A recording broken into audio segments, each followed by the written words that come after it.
NEET paper leak को लेकर के व्यापक तौर पर जंतर मंतर में आपने देखा कि प्रदर्शन यहां पे हो रहा है। जेनजी प्रोटेस्ट भी इसको कहा जा रहा है और सरकार कहीं ना कहीं थोड़ी सी परेशानी में यहां पे आ गई है और इसी को लेकर के इंडियन स्टॉक मार्केट भी थोड़ा नर्वस है। अब देखो, इंडियन मार्केट का नर्वस होने का कारण बहुत सारा है। जैसे ग्लोबल क्यूज अगर हम लोग देखें तो ट्रंप वहां पे परेशान अलग कर रहा है। डोमेस्टिक क्यूज देखें तो यहां पे प्रोटेस्ट वगैरह चल रहे हैं।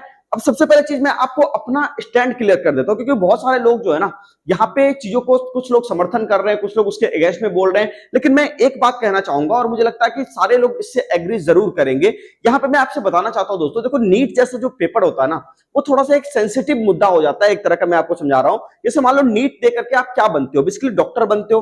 तो डॉक्टर अगर आप बन रहे हो और मान लो कि यहाँ पे आपको जो है पेपर लीक करके कोई लोग फर्जी डॉक्टर वहां पे बन जा रहा है, कल को जाकर के वो किसी हॉस्पिटल में आएगा या फिर अपना प्राइवेट क्लिनिक खोलेगा और वहां पे अगर वो गलत तरीके से इलाज करेगा या फिर जो फर्जी डॉक्टर पैसा देकर के वहां पे आया हुआ है तो वो गरीबों से या फिर बड़े लोगों से भी वो पैसा ही खींचने की कोशिश करेगा। उसके पास एबिलिटी नहीं होगी, उसके पास काबिलियत नहीं होगी, लेकिन वो उस ओहदे पर बैठा होगा कि आप उसको चाह के भी नीचे नहीं ला सकते और बहुत बड़ी समस्या आप अपने लिए और अपने देश के लिए क्रिएट कर लोगे। तो मुझे लगता है कि सारे लोग इस बात से एग्री होंगे कि इस तरह की चीजें जो है बिल्कुल भी नहीं होनी चाहिए और सरकार को इसको गंभीरता से लेना चाहिए। अब देखो, ये जो मुद्दा है ना, ये बहुत ही सेंसिटिव मुद्दा है, तो इसको लेकर के मार्केट भी कहीं ना कहीं यहाँ पे परेशान चल रहा है। और आप देखो, अगर आप निफ्टी को देखोगे तो निफ्टी भी आपको यहाँ पे गिरता हुआ दिखाई दिया, यहाँ पे आपको 50 पॉइंट डाउन दिखाई दिए, क्योंकि मार्केट में तो दोनों तरफ से परेशानी चल रही है। ठीक है, डोमेस्टिक क्यूज भी और ग्लोबल क्यूज भी। तो आज के हम लोग वीडियो में डिस्कस करने वाले हैं कि कहां पे आपको अपॉर्चुनिटी मिलने वाली है, किस जगह पे पैसा बन सकता है, कहां पे संभावनाएं बन रही है। तो उससे पहले अगर आप चैनल पर नए हो,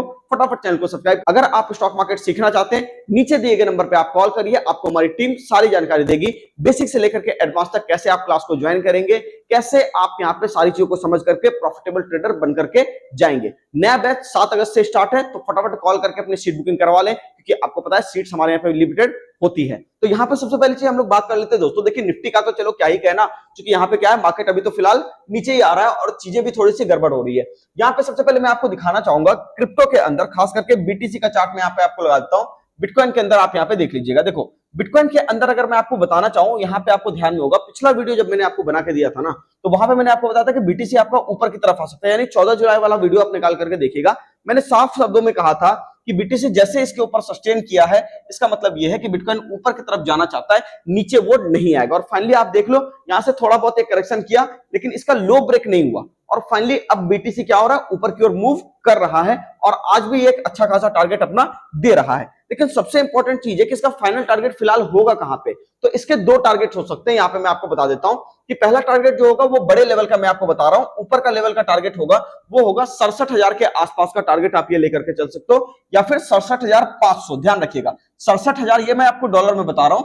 ठीक है, 67,000 डॉलर का यहाँ पे आपको हो सकता है, या फिर 67,500 डॉलर का यहाँ पे आपको प्राइस आता हुआ दिखाई दे सकता है। 67,500 पे सस्टेन करने के बाद बिटकॉइन असली रंग दिखाएगा और वहां से आपको हो सकता है 70,000 की रैली यहाँ पे दिखा जाए। इस रेजिस्टेंस एरिया के पास आने की ये कोशिश जरूर करेगा। तो ये है जहां पे आपको अपॉर्चुनिटी मिल सकती है। लेकिन हाँ, चूंकि इंट्राडे के अंदर चार्ट काफी ज्यादा स्ट्रेच हो चुके हैं, अगर आप देखोगे तो एक अच्छी खासी रैली यहाँ पे आ चुकी है, तो मैं ये कभी नहीं कहूंगा कि डायरेक्ट एंट्री आप कर लो, क्योंकि आज का दिन का पूरा जो माहौल था वो एकदम पॉजिटिव साइड पे था। तो पॉसिबिलिटी है कि यहाँ पे करेक्शन भी आ जाए, लेकिन अगर आप एग्रेसिव ट्रेडर हो तो यहां से आप देख सकते हो इस एरिया को कि 66,000 का एसएल लगा करके यहाँ पे काम किया जा सकता है कि इस एरिया के नीचे अगर बीटीसी नहीं आता है तो कहीं कोई समस्या वाली बात नहीं है। लेकिन अगर इस एरिया के नीचे आया, 66,000 के नीचे आया, तो उस केस में बिटकॉइन आपका इंट्राडे में करेक्शन ले सकता है और छोटा मोटा एक आपको गिरावट के बाद यहाँ पे एक बेस बना करके चलता हुआ दिखाई दे सकता है।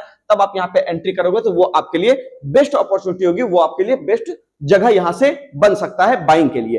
ठीक है ना। लेकिन हाँ, एक चीज ध्यान रखिएगा, इस एरिया को कमाने मत जाइए, क्योंकि इसके अंदर जो गिरावट होगी ना, हो सकता है झटके से आए और खत्म हो जाए। तो इसलिए आप सेटलमेंट का वेट करिए, तो मेरे ख्याल से ज्यादा अच्छा रहेगा। तो क्रिप्टो के अंदर, बिटकॉइन के अंदर आपको यहाँ पे एक अच्छी खासी अपॉर्चुनिटी मिल सकती है। सेम हाल इथेरियम का भी है, वहां पे आप चाहो तो लॉन्ग साइड पे काम कर सकते हो। दूसरी बात हम लोग देख लेते हैं थोड़ा सा क्रूड को।